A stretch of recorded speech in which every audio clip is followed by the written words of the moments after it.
Assalamualaikum warahmatullahi wabarakatuh. Alhamdulillahirabbil alamin. Kita semua masih diberi keadaan sehat walafiat sehingga kita semua bisa bersama-sama menghadiri pertemuan kelompok atau P2K2, pertemuan peningkatan kemampuan keluarga. Bapak Ibu, bagaimana kabarnya hari ini? Sehat dan semangat ya. Ya, Bapak Ibu, yang pertama saya mengucapkan terima kasih atas kehadiran Bapak Ibu semuanya untuk mengikuti acara pada siang hari ini. Mudah-mudahan langkah kita dari rumah hingga ke majelis yang penuh barokah ini dicatat sebagai amalan sholihah maqbulah. Amin ya rabbal alamin. Yang kedua kalinya, saya atas nama Kementerian Sosial Republik Indonesia mohon maaf yang sebesar-besarnya apabila pada pertemuan hari ini Bapak Ibu yang sedang beraktivitas ditinggalkan. Sekali lagi mohon maaf yang sebesar-besarnya. Sebelum materi kita mulai, marilah kita buka bersama dengan doa sebelum belajar bersama-sama menurut keyakinan masing-masing. Berdoa mulai. Bismillahirrahmanirrahim. Marzuqna fahman nabiyyin wa hifdzal mursalin wa ilhamul malaikatil muqarrabin. Amin ya rabbal alamin. Terima kasih Bapak Ibu. Masih ingat Bapak Ibu dengan materi yang sebelumnya, yakni kita belajar tentang pendidikan dan pengasuhan anak. Bapak Ibu, apa itu bermain? Masih ingat?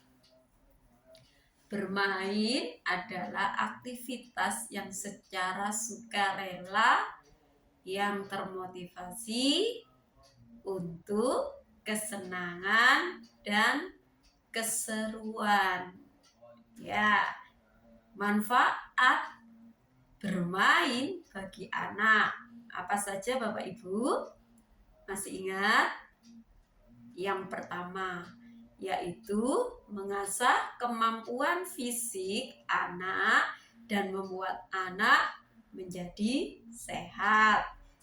Bisa mengekspresikan. Yang kedua, perasaannya, karena si anak dengan bermain merasa bahagia. Selain itu, anak bisa meningkatkan hubungan antara teman dekatnya saat bermain.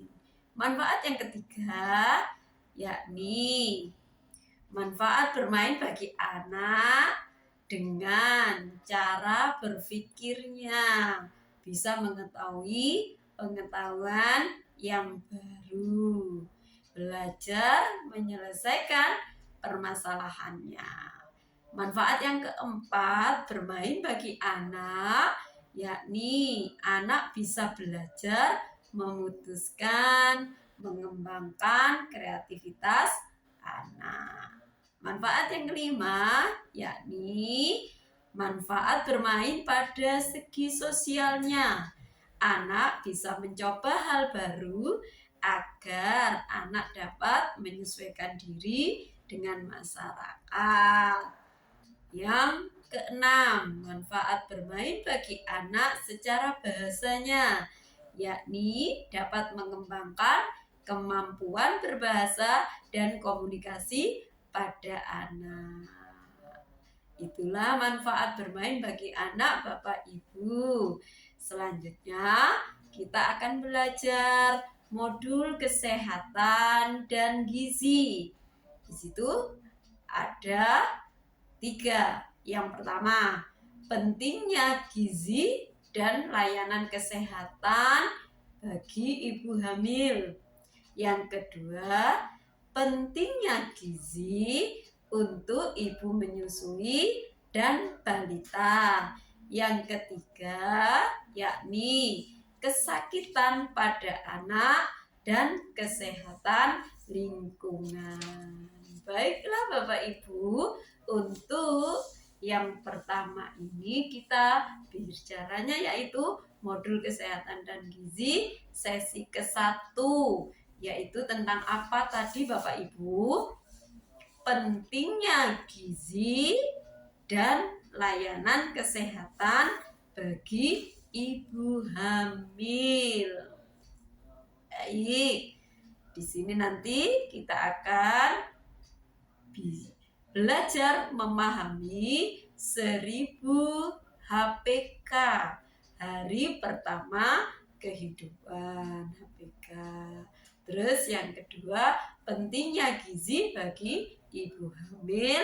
Yang ketiga, yakni pemenuhan gizi bagi ibu hamil. Oke, baiklah. Bapak Ibu, apakah ada punya cita-cita anaknya menjadi dokter? Oh iya, Ibu Novi punya cita-cita anaknya menjadi dokter. Terus, oh iya, Ibu Putri, oh anaknya pengen jadi polwan. Ya, mudah-mudahan tercapai. Terus, oh iya, Ibu Ratna, anaknya ingin menjadi apa Bu? Paskibraka. Oh iya, mudah-mudahan tercapai. Terima kasih Bapak Ibu atas responnya. Keinginan dan harapan itu bisa dibarengi dengan anak yang tumbuh sehat, tinggi, dan cerdas. Apabila anaknya ibu bapak yang ingin jadi dokter, jadi tentara, jadi polwan, itu tadi bisa tercapai. Maka diperlukan perhatian sejak anak dalam kandungan ibu sampai pada usia 2 tahun. Yang penting itu Bapak Ibu. Baik, mari kita tonton film tentang pentingnya 1000 hari pertama kehidupan atau HPK. Baik.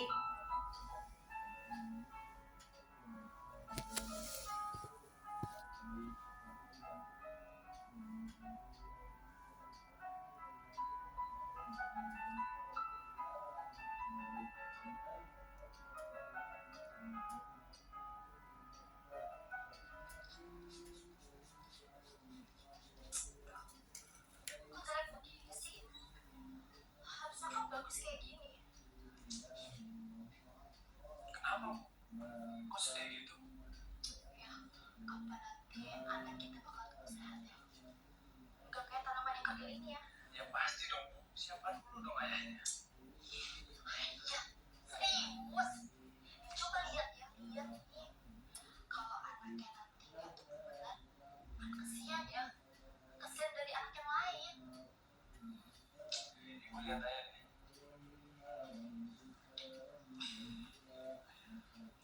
Ibu kan tahu ayah tinggi, besar, dan kuat.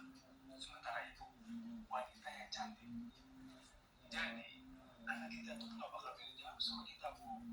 Tapi kan ya, anaknya Ibu Sandra itu yang umurnya 4 tahun itu kecil ya, kalah sama anaknya Bu Vera yang umurnya 2 tahun.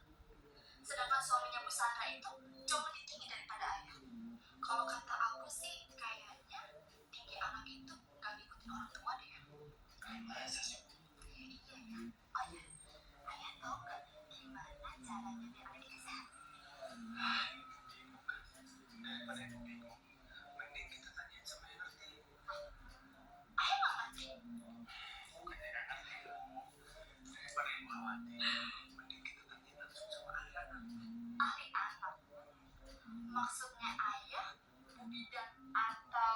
Orang puskesmas itu?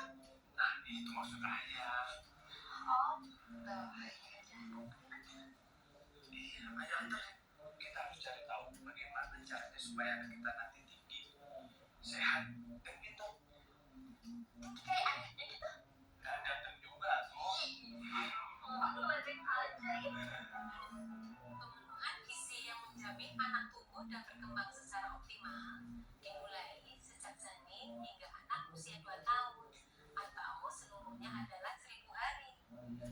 Dalam 1000 hari pertama, janin menjadi bayi, bayi menjadi anak, tumbuh cepat sekali. 1000 hari pertama adalah waktu di mana anak akan tumbuh secara pesat. Karena itu, asupan gizi sangat penting. Bila anak kurang gizi, maka akibatnya akan terjadi gangguan pertumbuhan, dan ini akan dibawa sampai dewasa dan sulit diperbaiki. Lalu akibatnya apa ya? Daya tahan tubuhnya akan menjadi rendah dan kecerdasannya juga berkurang.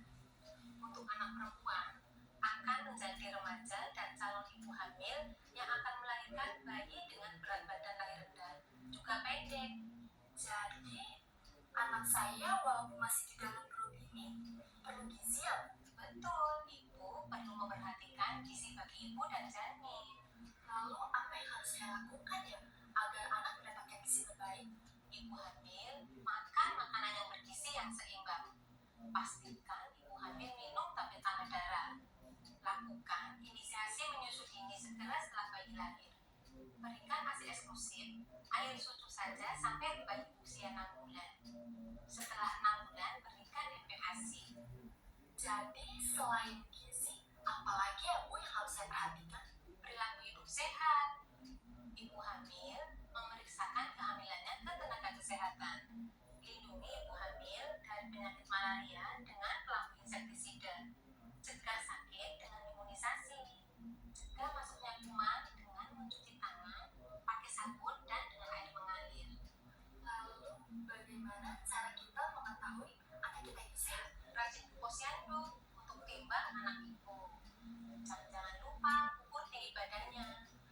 Bila gizi anak tidak baik, tinggi badannya tidak akan mencapai sesuai standar usia. Gizi anak di 1000 hari pertama hidupnya sangat penting untuk dijaga demi masa depan. Sudah, terima kasih ya Ibu atas informasinya. Saya pulang dulu. Terima kasih ya Bu. Baik, Bapak Ibu, itu tadi yang sudah kita lihat dari video pembelajaran tentang 1000 hari pertama kehidupan atau HPK. Bapak Ibu, apa yang bisa diambil dari film yang tadi sudah kita tonton? Bu Novi, apa yang diingat dari film tadi? Oke, kata Bu Novi, anak yang dilahirkan harus sehat, tinggi, dan cerdas biar bisa apa tercapai cita-citanya. Oke, terus Bu Nilam, apa cara agar anak sehat? Yakni apa Bu? Memperhatikan asupan makanan yang bergizi. Benar. Yang ketiga, Bu Sari, apa Bu? Kemana kita biasanya untuk mengetahui agar anak kita bisa terlahir dalam kondisi sehat? Ya, pastinya memeriksakan dan memohon apa? Pengetahuan tentang bagaimana menjadikan anak itu menjadi anak yang terlahir dengan sehat ke Bu Bidan di puskesmas atau rutin ke posyandu. Baik, terima kasih atas jawabannya. Terus sekarang kita dapat melihat flip chart dampak kekurangan gizi, Bapak Ibu. Baiklah, yuk kita lihat flip chart tentang dampak kekurangan gizi.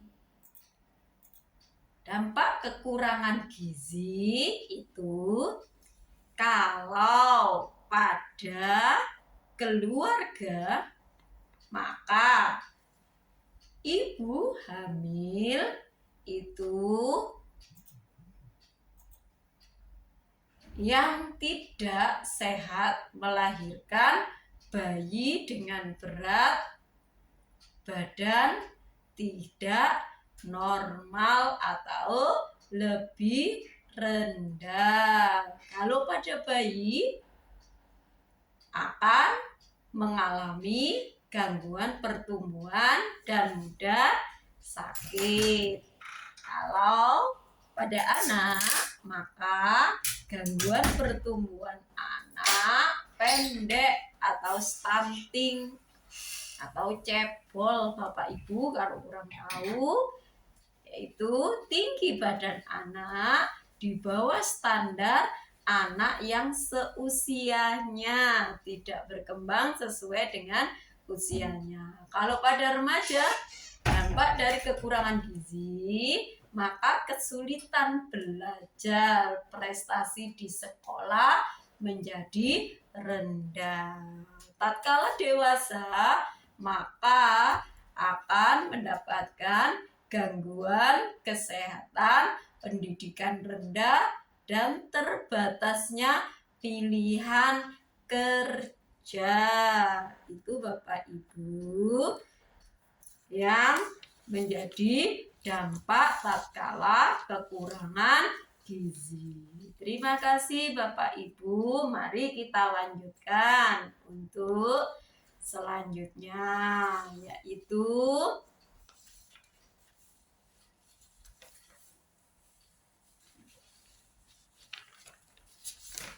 absen kedua yang siang yang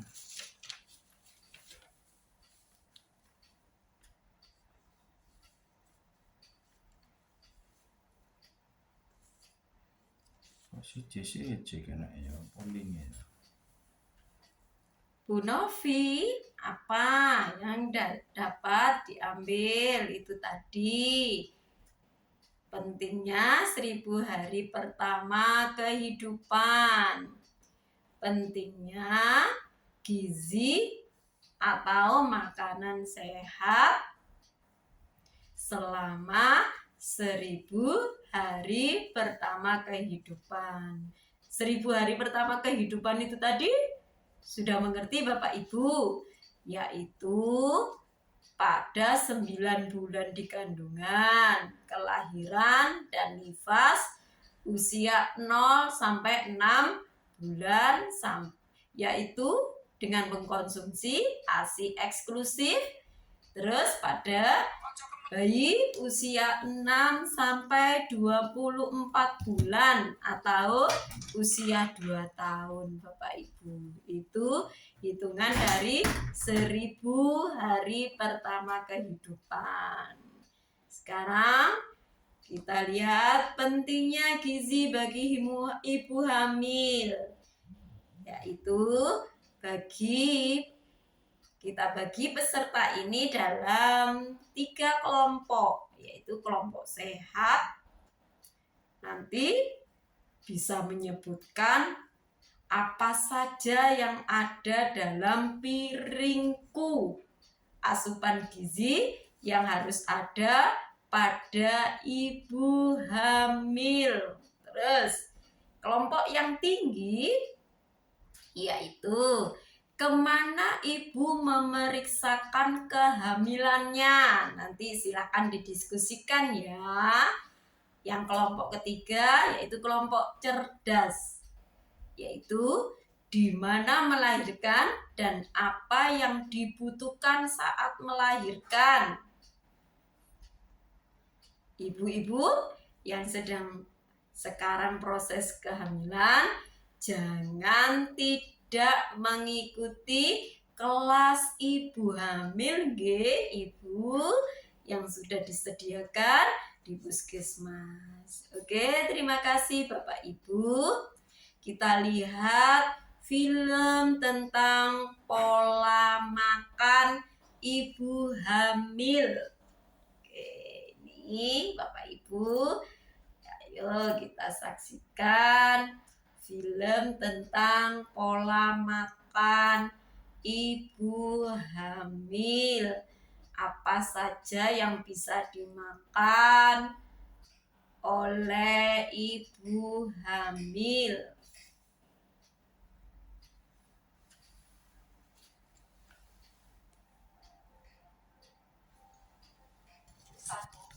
Selama hamil, ibu menambah makan dengan 1 porsi lebih banyak dari porsi sebelum hamil, atau tambah makan makanan selingan setiap hari. 2. Ibu makan makanan bergizi. A. Makanan gizi seimbang berupa makanan pokok, lauk, sayur, buah, protein nabati dan hewani, serta lemak atau minyak. B. Makanan yang telah diperkaya dengan zat gizi mikro, terutama vitamin A, besi, dan iodium. 3. Ibu minum 1 tablet tambah darah atau TTD setiap hari selama kehamilan, minimal 90 hari berturut-turut. 4. Ibu hamil dianjurkan untuk memeriksakan darah. 5. Tidak ada pantangan makan apapun bagi ibu hamil.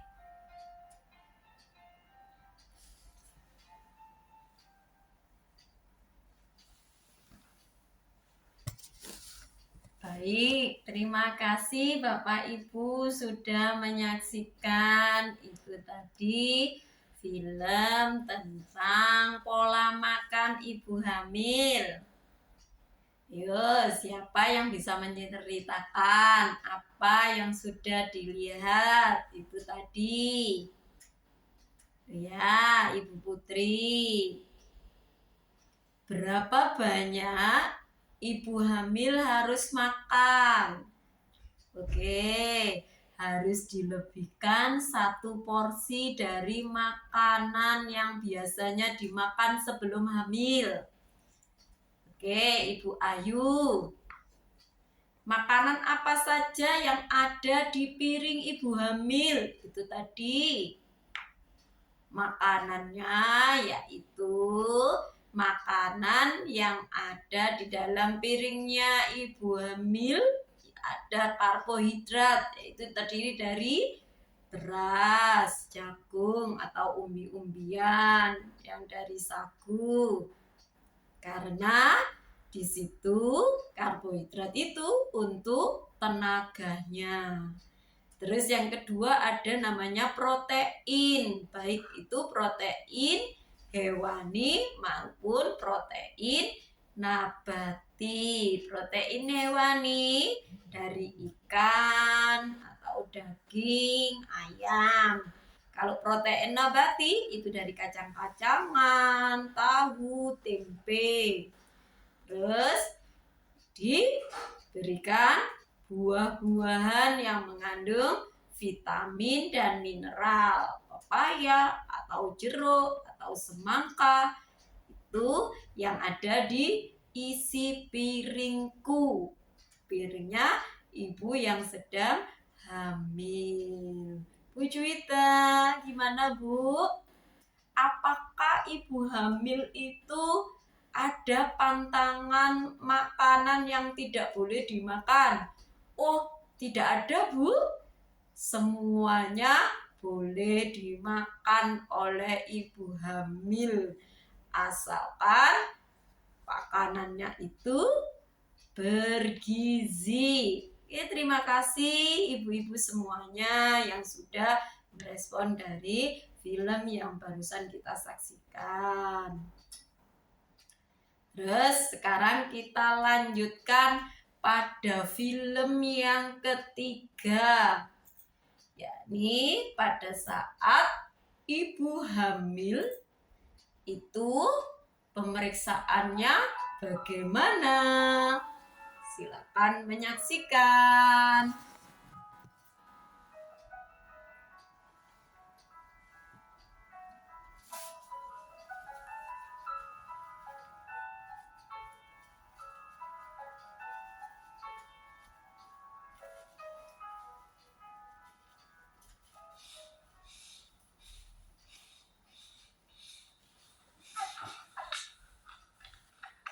Aduh, Ibu. Ibu kenapa? Kok Ibu pucat begini, Bu? Ibu lemas ya? Ibu belum sarapan? Sakit? Pusing. Ada apa, Bu? Ini, Mas. Tadi Ibu ini tiba-tiba jatuh. Terus sekarang kayaknya lemas banget. Nggak bisa berdiri gitu, Mas. Kalau begitu kita bawa ke puskesmas saja yuk. Iya, kayaknya harus dibawa ke puskesmas sekarang juga. Mari saya gendong, Bu. Bu, Pak, kenapa, Bu? ini istrinya Bang Sayur. Iya, Bu. Ini istri saya. Lagi hamil. Oh, lagi hamil. Nggak kelihatan. Kurus banget, Pak, istrinya. Kayaknya harus dibawa ke puskesmas sekarang juga, Mak. Jangan. Nanti saya keluar duit lagi. Kita pulang aja yuk, Bu. Tapi, Pak, takut bayinya. Kenapa bayinya, Bu? Pak, istri Bapak kan lagi hamil. Harusnya dibawa ke puskesmas. Gratis kok, Pak. Biar saya dan istri saya antar Bapak ya. Puskesmas dekat kok dari sini. Tapi gimana dagangan saya? Biar saya nungguin, Mak. Nggak apa-apa. Ayo, Bu. Oke, Mak.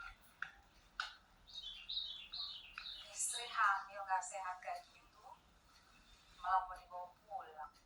Ada-ada aja sih, Mama.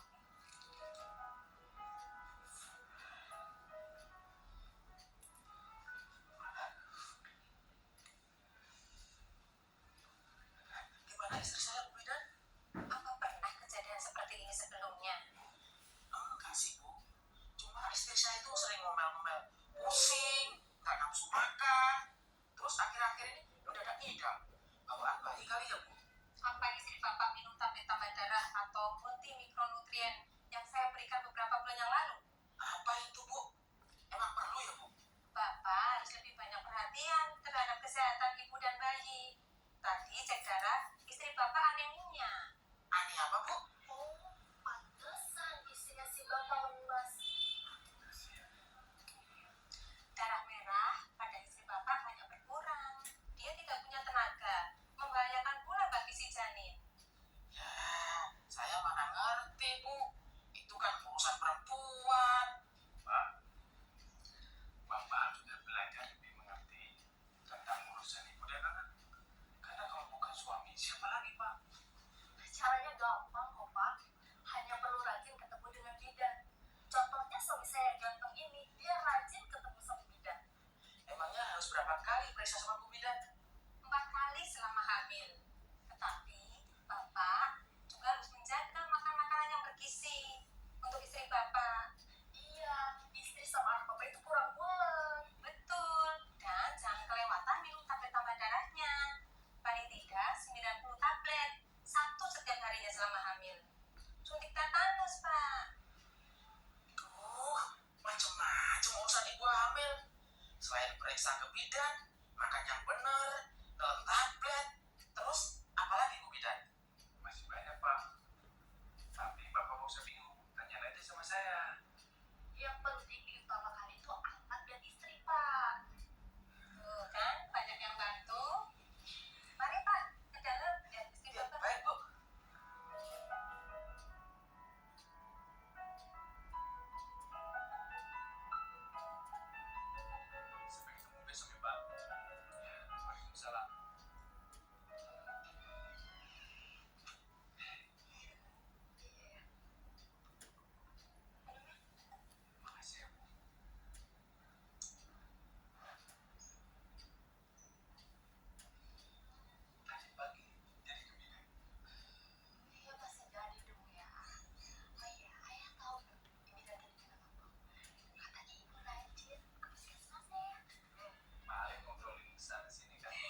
Baik, Bapak Ibu, apa yang sudah diambil dari film tadi? Yaitu pemeriksaan kehamilan lebih baik setiap bulannya dilakukan di puskesmas.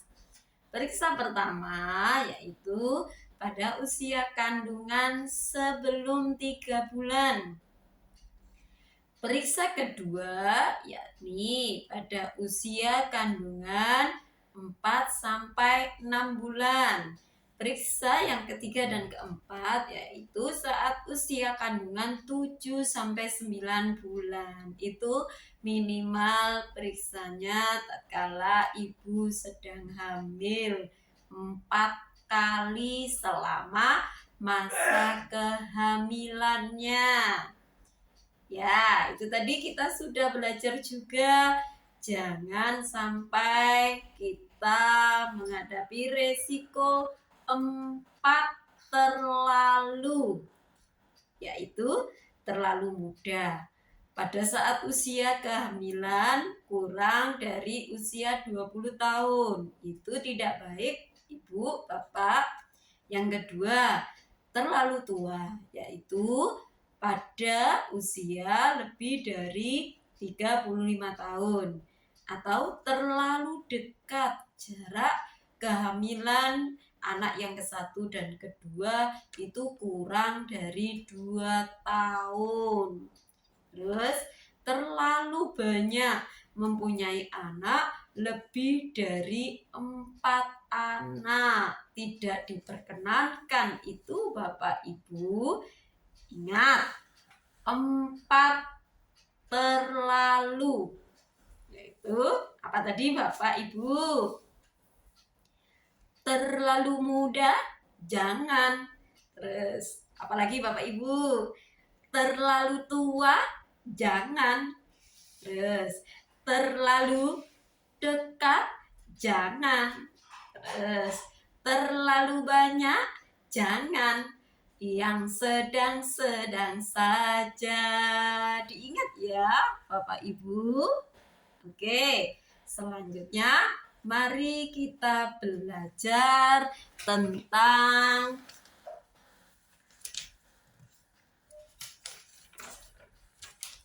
layanan kesehatan untuk ibu hamil. Di sini ada 10 layanan kesehatan untuk ibu hamil. Bapak Ibu, yakni 1. Apa yang harus dilakukan? Pengukuran tinggi dan berat badan. Yang kedua, tekanan darah atau tensi. Ketiga, lingkar lengan atas. Yang keempat, tinggi rahim. Yang kelima, yakni penentuan letak dari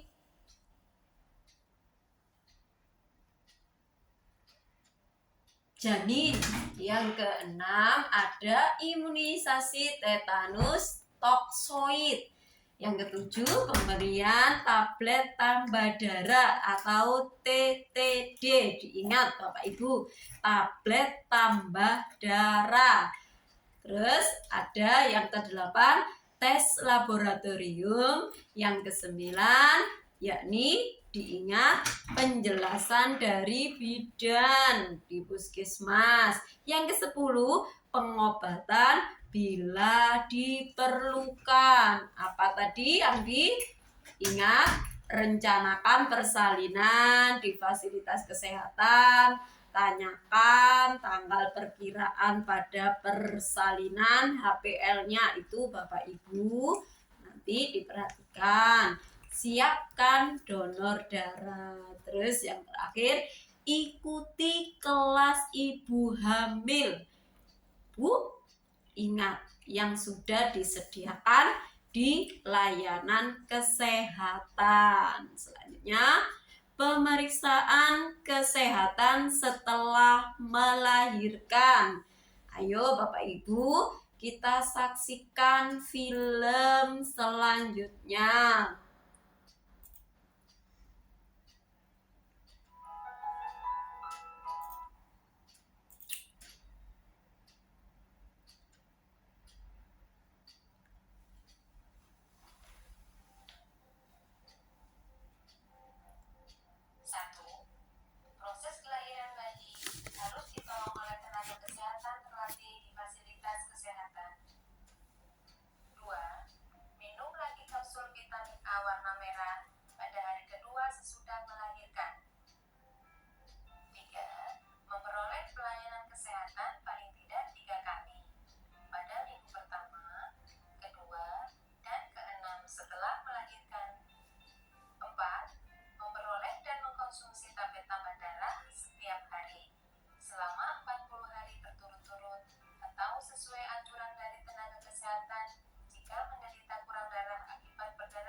Oke, baik Bapak Ibu, itu tadi yang sudah kita lihat, yaitu pelayanan kesehatan bagi ibu nifas atau setelah melahirkan. Pertama, 6 jam sampai 3 hari setelah melahirkan. Yang kedua, yaitu pada hari keempat sampai ke-28. Yang ketiga, hari ke-29 sampai ke 42 hari setelah melahirkan. Gizi bagi anak baru lahir dan ibu menyusui, yakni yang dilakukan. Yang pertama, melakukan IMD, inisiasi menyusu dini, yaitu berikan ASI yang pertama keluar yang berwarna kekuning-kuningan yang mengandung kolostrum itu Bapak Ibu untuk kekebalan tubuh bagi anak Bapak Ibu. Yang kedua yakni ASI eksklusif pada usia 0 sampai 6 bulan itu diberikan hanya makanan ASI saja. Yang ketiga, ibu menyusui makan makanan yang mengandung karbohidrat, protein, vitamin, dan mineral. Ya ada nasinya, ada ikannya, ada buahnya, ada sayurannya. Terus yang keempat, air minum dari ibu yang menyusui itu pada 6 bulan pertama 14 gelas. Pada 6 bulan kedua 12 gelas. Seperti itu Bapak Ibu. Ya, selanjutnya kita saksikan film yang ke-6, yakni tentang JKN, Jaminan Kesehatan Nasional. Baik, Bapak Ibu, mari kita saksikan.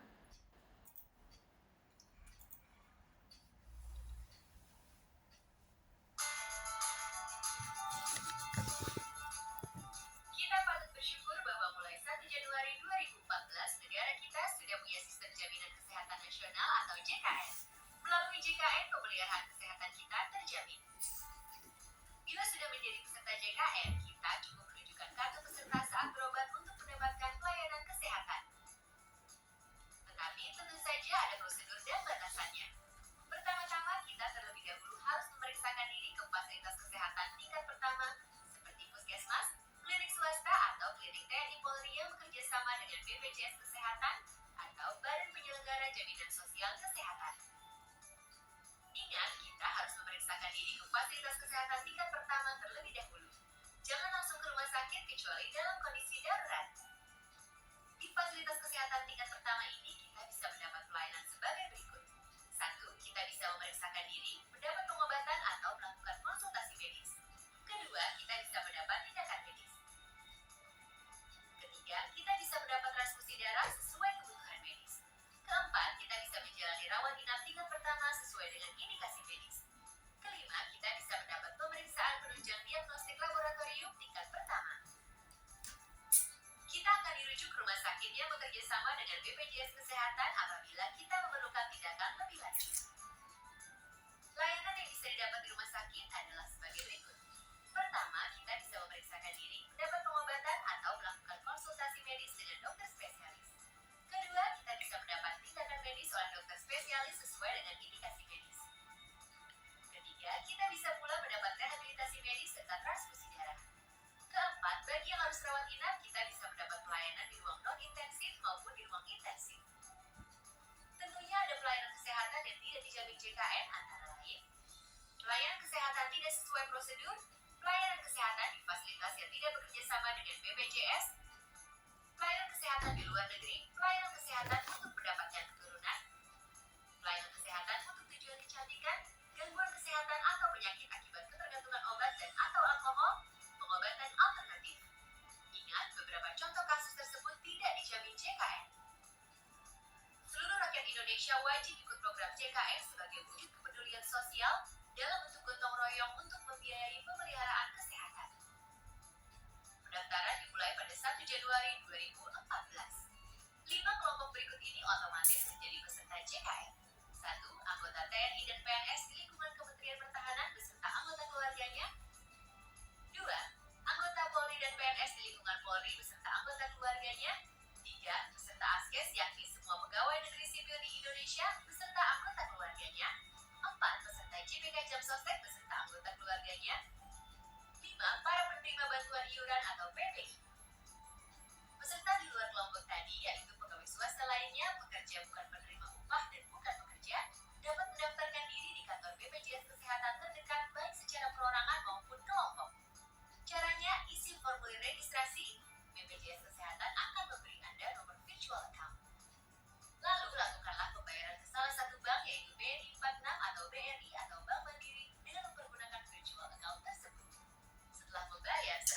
dibayar ke kantor BPJS Kesehatan tempat mendaftar untuk mendapat kartu peserta JKN. Masyarakat miskin dan tidak mampu yang sudah terdaftar sebagai peserta penerima bantuan iuran atau PBI, iurannya dibayarkan oleh pemerintah. Saat mendaftar ada 3 kategori iuran JKN yang bisa dipilih. Pertama, iuran Rp59.500 per orang per bulan untuk mendapat pelayanan di ruang perawatan rumah sakit kelas 1. Kedua, iuran Rp42.500 per orang per bulan untuk mendapat pelayanan di ruang perawatan rumah sakit kelas 2. Ketiga, iuran Rp25.500 per orang per bulan untuk mendapat pelayanan di ruang perawatan rumah sakit kelas 3. Untuk syarat pendaftaran, 1. Isi formulir pendaftaran yang tersedia di kantor BPJS Kesehatan. 2. Sertakan fotokopi bukti identitas bisa KTP, SIM atau paspor dan kartu keluarga. Ketiga, pas foto berwarna ukuran 3x4 sebanyak 2 lembar. Untuk sementara, kartu peserta Askes, Jamkesmas, dan JPK Jam Sostek yang lama semua masih berlaku. Nah, mudah kan cara mendaftarnya? Apabila Anda merasa belum jelas soal jaminan kesehatan nasional, manfaatnya, cara mendaftarnya, carilah informasi lebih lanjut di situs www.jkn.kemkes.go.id atau telepon layanan Halo Kemkes di 500 567 atau Halo Askes di 500 400. Atau datangi kantor BPJS Kesehatan terdekat. Segeralah daftarkan diri dan keluarga Anda menjadi peserta JKN. Jangan tunda lagi, sebab sakit bisa datang kapan saja.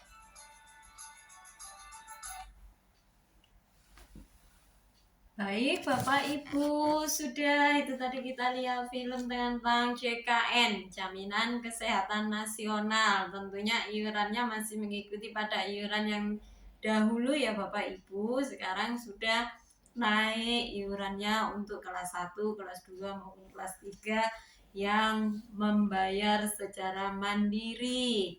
Bapak Ibu, dalam film tersebut itu yakni memastikan ibu dan bayi mendapatkan jaminan kesehatan nasional atau JKN. Kalau Bapak Ibu sebagai peserta PKH itu ada namanya yakni KIS, Kartu Indonesia Sehat PBI. Peserta bayar iuran. Pembayarannya, penanggungannya dibebankan oleh negara. Ya, sudah semuanya mempunyai KIS PBI Bapak Ibu. Kalau belum silakan bisa mendaftarkan keaktifan dari kartu KIS PBI Bapak Ibu semuanya.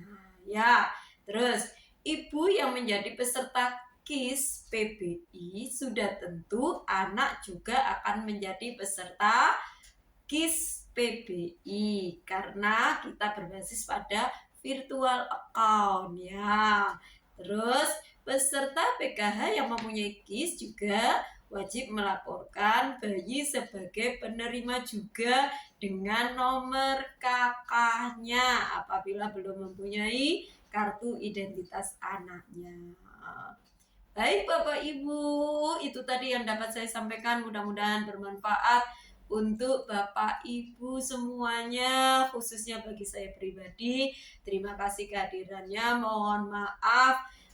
Baik pesan yang dapat disampaikan untuk ibu hamil yaitu ya konsumsi makanan bergizi seimbang, minum air 8-12 gelas, beraktivitas fisik yang ringan, konsumsi TTD, tablet tambah darah.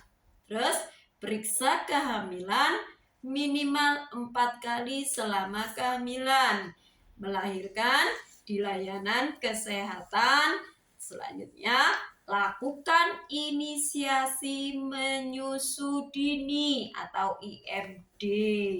Itu Bapak Ibu diingat, dipraktekkan semuanya. Mudah-mudahan kita diberi kesehatan, bisa bertemu di pertemuan selanjutnya yang akan kita bahas, yakni pentingnya gizi dan layanan kesehatan ibu hamil.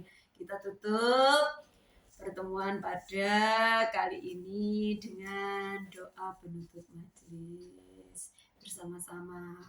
Bismillahirrahmanirrahim.